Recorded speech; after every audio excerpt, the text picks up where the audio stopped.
Le chef du gouvernement ivoirien, face à la presse nationale et internationale, un seul point à l'ordre du jour, communiquer sur l'ensemble des dispositions, anciennes et nouvelles, prises pour faire face à la maladie à coronavirus.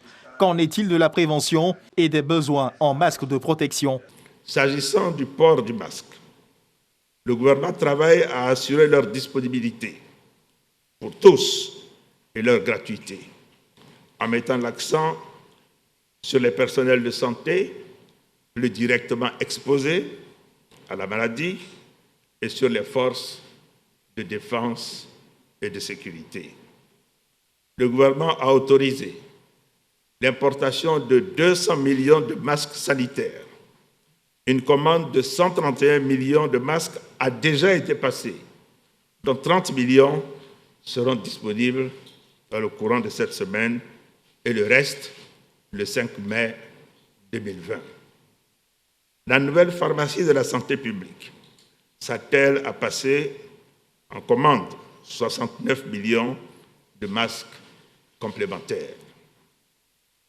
Notre industrie textile locale a également été sollicitée pour la confection de masques lavables et réutilisables.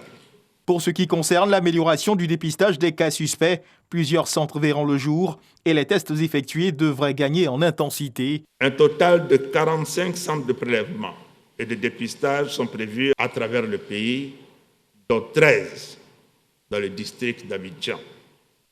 D'ici fin avril 2020, chaque commune du district d'Abidjan disposera d'un centre fonctionnel d'accueil et de dépistage. Sous la coordination de l'Institut Pasteur et conformément à notre stratégie de dépistage avancée, les réseaux de laboratoires à mesure de faire ce type de tests sera mis à contribution pour faire passer progressivement les tests journaliers d'environ 300 aujourd'hui à 1000, puis 1500, 2000 tests donc par jour. À cet effet, 200 000 kits de prélèvement de réactifs et d'intrants de laboratoire sont commandés et seront livrés progressivement en tenant compte des spécificités techniques des différents laboratoires. D'autres dispositions particulières sont prévues pour renforcer la prise en charge des personnes testées positives. La coordination de la prise en charge est assurée par le service des maladies infectieuses et tropicales du CHU de Treichville. Ce centre de référence et les 5 sites en cours de construction au CHU de Yopougon, au CHU de Cocody, à l'hôpital général d'Anyama, à l'hôpital militaire d'Abidjan et au palais des sports de Treichville permettront de disposer d'une capacité de 763 lits d'hospitalisation, dont 76 lits de réanimation.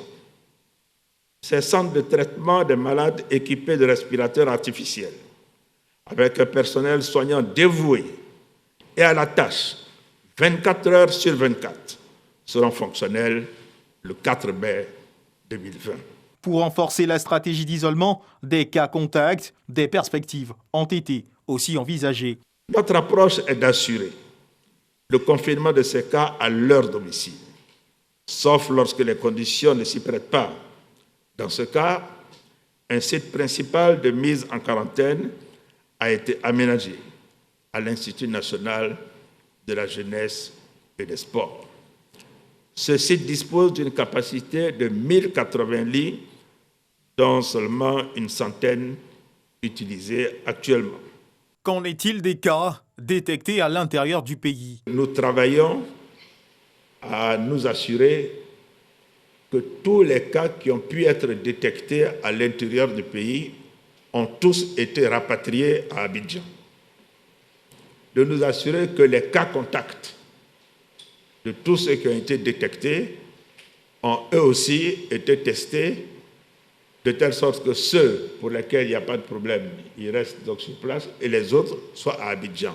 Saluant le personnel soignant et les forces de défense et de sécurité pour leur implication directe et quotidienne dans la lutte contre le Covid-19, le chef du gouvernement a tenu à les rassurer sur le paiement de primes exceptionnelles. Les primes spéciales annoncées par le président de la République en reconnaissance de leurs efforts seront payés à compter de fin avril 2020 pour la période des 3 mois du plan de riposte sanitaire d'avril à juin.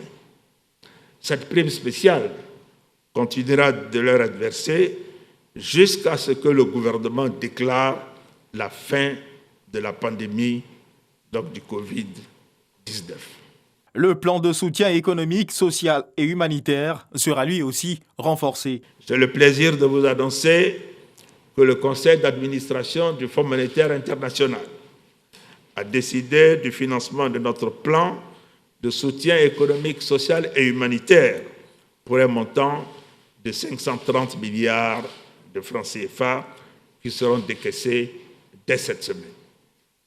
D'autres décaissements sont également attendus de notre Union économique et monétaire, de la BCEAO par l'émission de Corona Bonds, de l'Union européenne, de la Banque mondiale, de la BAD, de la BID et des partenaires bilatéraux.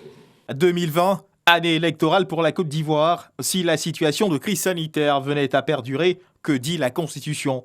Cette question, si jamais la crise perdurait et que nous nous trouvions dans l'impossibilité de pouvoir organiser les bonnes élections à bonne date, tout cela est réglé, je dirais, par notre Constitution, qui, en son article 59, est extrêmement clair et dit « Les pouvoirs du président de la République en exercice expirent à la date de prise de fonction du président de la République élu. » Donc, tant qu'il n'y aura pas de nouvelles élections, quelle que soit la date, le président de la République en fonction, reste en fonction. Donc, il n'y a pas de transition possible. Donc, soyez assurés, ce pays, institutionnellement, est stable, a une constitution qui en garantit toute la stabilité institutionnelle. Pour terminer, le chef du gouvernement Amadou Gon Coulibaly a réaffirmé mieux rassuré sur l'engagement total de l'État de Côte d'Ivoire à assister les populations en cette période de crise sanitaire mondiale.